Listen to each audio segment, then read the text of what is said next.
प्रिय विद्यार्थियों, आप सभी लोगों का स्वागत है आपके अपने YouTube चैनल रजिस्टर पर। बहुत ही मोस्ट इम्पॉर्टेंट है और ये सेशन आप लोग के लिए। और पेपर का जो कलेक्शन हम लोग के पास ज़्यादातर मिलता है प्रिय विद्यार्थियों, तो डियर भांजी जो प्रतिभा सिंह है, इसका बहुत बड़ा योगदान होता है इस बच्ची का। ये भांजी जो है मेरी हमेशा पेपर खोजती रहती है मेरे लिए। आर्यन कोड का देखिए, ये मोस्ट इम्पॉर्टेंट पेपर है और ये कॉमर्स साइड से है, वाणिज्य वर्ग से। तो ईश्वर परमात्मा करे कि इसका जो बोर्ड एग्जामिनेशन में बेहतर सफलता पाए वो, और बेहतर तरीके से अपने जो है एक भविष्य का निर्माण करें। प्री बोर्ड परीक्षा 2025 का, यानी कि आर्यन कोड है कक्षा 12 का, ये मोस्ट इम्पॉर्टेंट पेपर है 2025 का। लेटेस्ट पेपर है, इम्पॉर्टेंट है खासतौर पर कि जो वाणिज्य वर्ग के होते हैं या आर्ट साइड के होते हैं, उन दोनों का ही पेपर सबका सेम ही होता है। तो देखिए वाणिज्य वर्ग लिखा हुआ है, लेकिन ये आर्ट वाले जो बच्चे हैं उनके लिए भी मोस्ट इम्पॉर्टेंट रहेगा। तो चाहे आप कॉमर्स से रहें चाहे आप आर्ट से हो, दोनों साइड के बच्चों के लिए मोस्ट इम्पॉर्टेंट पेपर है। तो वीडियो को बिना स्किप किए पूरा जरूर देखिएगा। प्री बोर्ड परीक्षा 2025 का मोस्ट इम्पॉर्टेंट ये पेपर, अर्थशास्त्र इकोनॉमी का। जब देखिए इसमें हम लोग पढ़ते हैं प्रिय विद्यार्थियों, देखिए इसमें बहुविकल्पी प्रश्नों की श्रृंखला में हम लोग, तो बहुविकल्पी का देखिए पहला प्रश्न क्या है। दुर्लभ साधनों के प्रयोग होते हैं।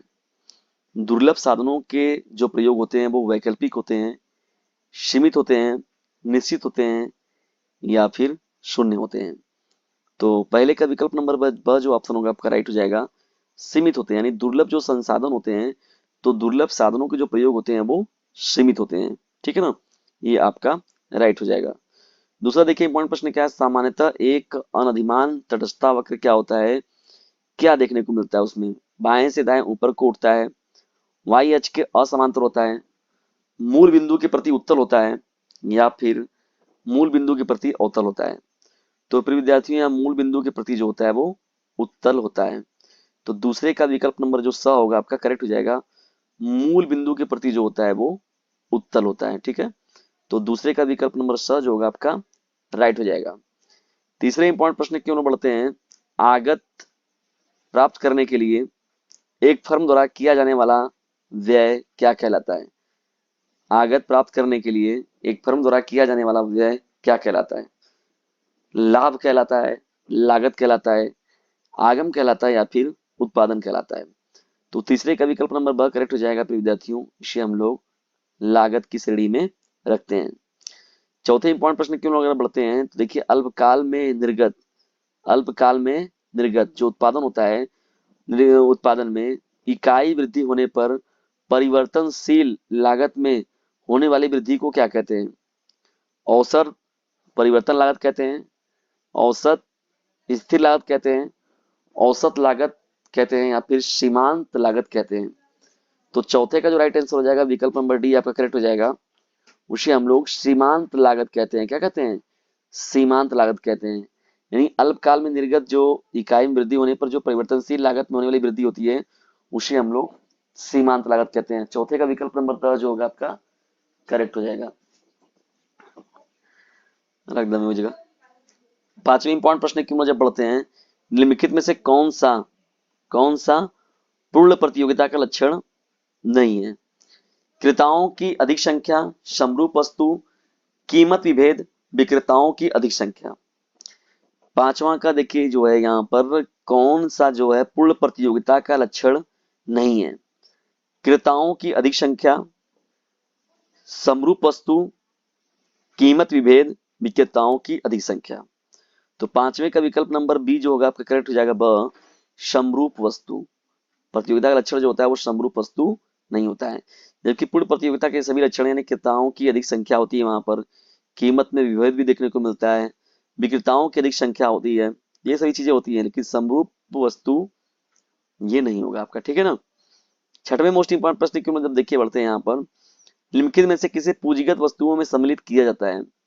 देखिए पूंजीगत वस्तुओं में किसे सम्मिलित किया जाता है। टेलीविजन सेट को, चाय पत्ती को, स्टील की चादर को या फिर किसी उपकरण को। छठवें का जो राइट आंसर हो जाएगा विकल्प नंबर द करेक्ट हो जाएगा विद्यार्थियों, उपकरण। यानी कि पूंजीगत वस्तुओं में सम्मिलित जो किया गया है वो उपकरण को किया गया है। ठीक है ना। सातवां देखिए प्रश्न क्या है हम लोगों का। सातवां, निम्नलिखित में से सही उत्तर का चयन कीजिए।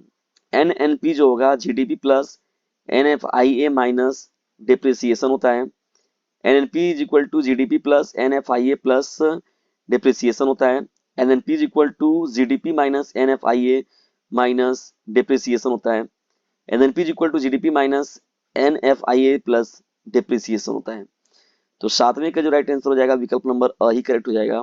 NNP is equal to GDP plus NFIA minus depreciation होता है। तो ये आपका राइट हो जाएगा। आठवें मोस्ट इंपॉर्टेंट प्रश्न की ओर बढ़ते हैं। आय में इकाई वृद्धि होने पर उपभोग में होने वाली वृद्धि को क्या कहते हैं?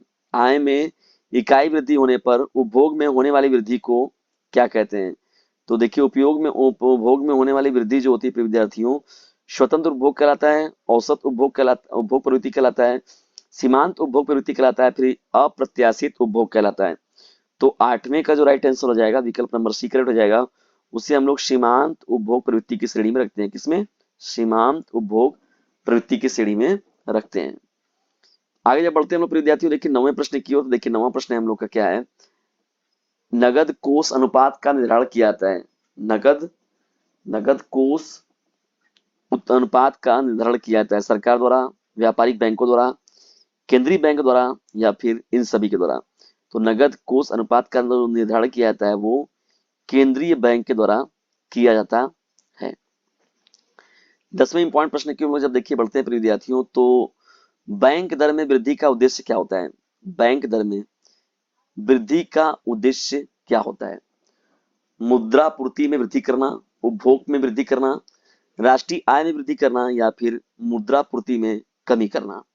तो 10वें का विकल्प नंबर अ जो होगा आपका करेक्ट हो जाएगा।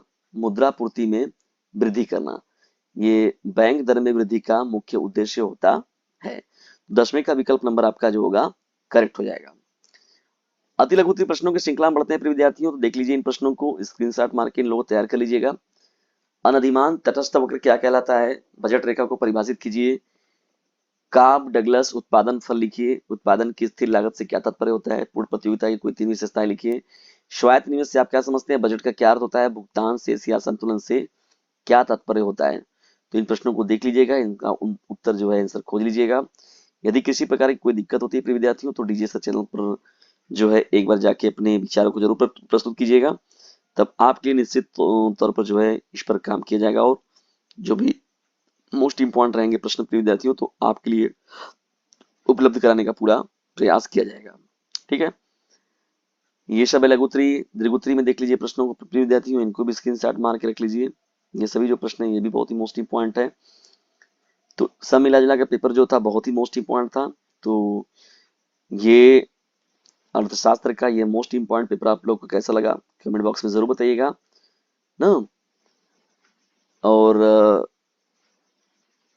ये प्रिय विद्यार्थी से जो है अपने क्लासमेट पर शेयर भी जरूर कीजिएगा। तो वीडियो को अंत तक देखने के लिए आप सभी लोगों का हृदय गहराइयों से विनम्रता पूर्वक धन्यवाद।